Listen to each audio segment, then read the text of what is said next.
Assalamualaikum, salam sejahtera untuk kita semua. Seperti yang saya duga, tragedi persekusi terhadap rumah ibadah orang Kristen di Padang memantik berbagai protes dan demonstrasi di banyak wilayah di Indonesia. Salah satunya hari ini, seperti yang saya akan tayangkan hari ini, ada aksi demonstrasi di Manado, ya, dari masyarakat Forum Bangsa Minahasa. Sebagai elemen masyarakat Minahasa bergabung dalam Forum Bangsa Minahasa, mereka mengadakan demonstrasi di kota Manado dan menuntut pemerintah untuk bertindak tegas atas kejadian persekusi-persekusi yang terjadi beberapa kali bahkan belum ada dalam 1-2 bulan ini, ya.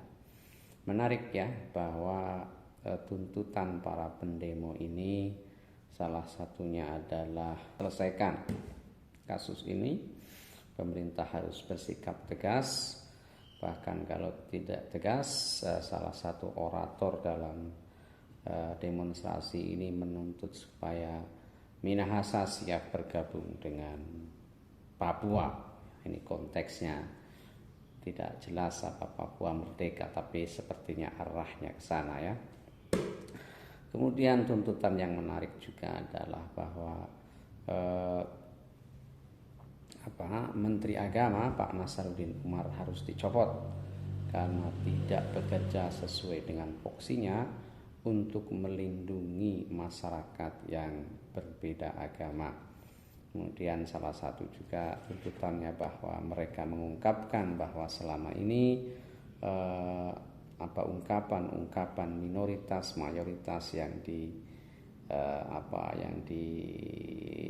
oleh intelijen dan politik sebenarnya salah satu cara untuk memecah belah Indonesia, dan mereka tidak terima dengan itu. Oke, untuk lebih lengkapnya mari kita saksikan video berikut ini. Presiden tidak boleh tutup mata dengan hal-hal seperti ini, karena kami tidak mau rakyat Minahasa akan menjadi korban. Dalam arti apa? Diadu domba.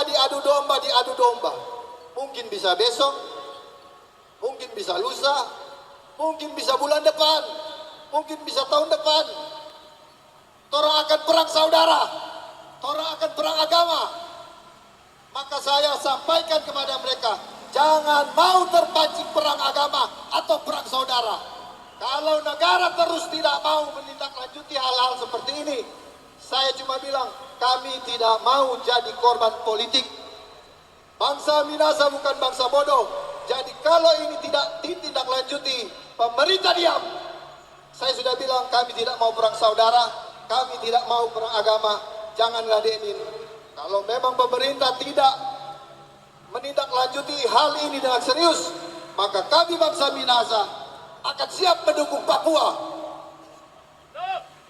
Betul? Betul?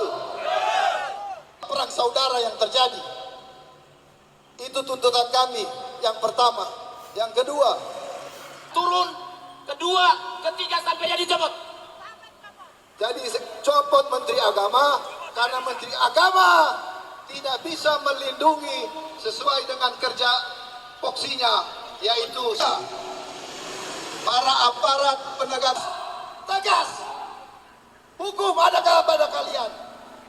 Jangan sampai hukum jadi patoran. Hukum ada pada kalian. Kalian disumpah atas dasar hukum. Kalian disumpah atas untuk menegakkan hukum. Kalian disumpah untuk NKRI. Kalian disumpah untuk kedaulatan NKRI.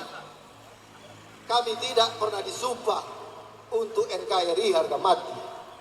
Tapi kami mencintai NKRI ini.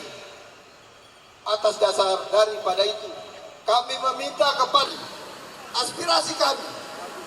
Kami tidak mau Minahasa bangsa Minahasa ini diadu domba. Kami tidak mau bangsa Minahasa ini dijadikan lebih baik lagi. Pegang kita pencar. Dan kami akan itu alasannya kami turun sekarang. Jatuhnya korban, pembakaran gereja, pengrusakan gereja. Apa antara ini? Toleransi yang sangat tinggi. Yang kita dianggap selama ini minoritas. Dihina minoritas. Kami diam. Tetapi kalau masalah intoleran ini tidak selesai juga, jangan salahkan kami. Terpaksa kami harus berbuat sesuai dengan hukum adat. Dan kami meminta Menteri Agama pecat. Copot, pecat. Pecat. Tahun ini sudah berapa kejadian intoleran? Bahasa mayoritas minoritas selalu kita digoreng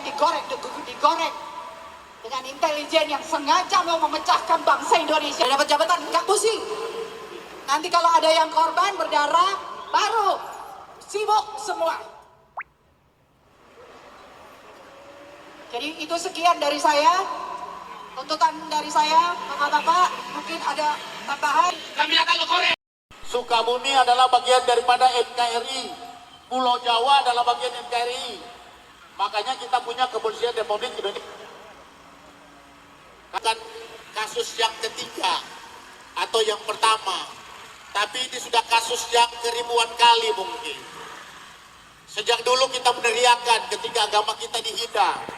Ketika rumah ibadah kita dihancurkan. Tapi negara diam.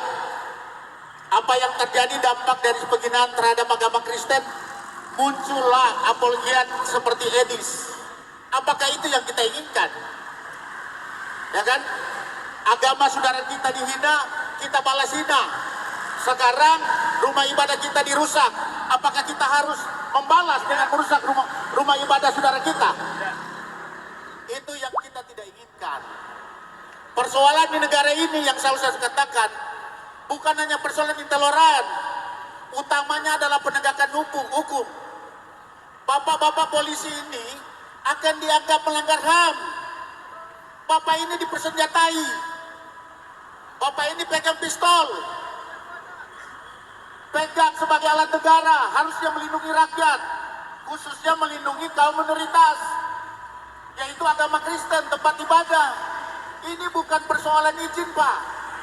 Ini pengrusakan, ini penganiayaan. Bahkan tadi dikatakan oleh teman saya, ada yang meninggal karena dipersekusi. Kalau kepolisian, kalau TNI diam, berarti sama saja polisi dan TNI itu melanggar HAM. Sekali lagi saya mau katakan, kalau kasus-kasus ini seperti ini dibiarkan, itu sama saja saya mau katakan TNI Polri melanggar HAM.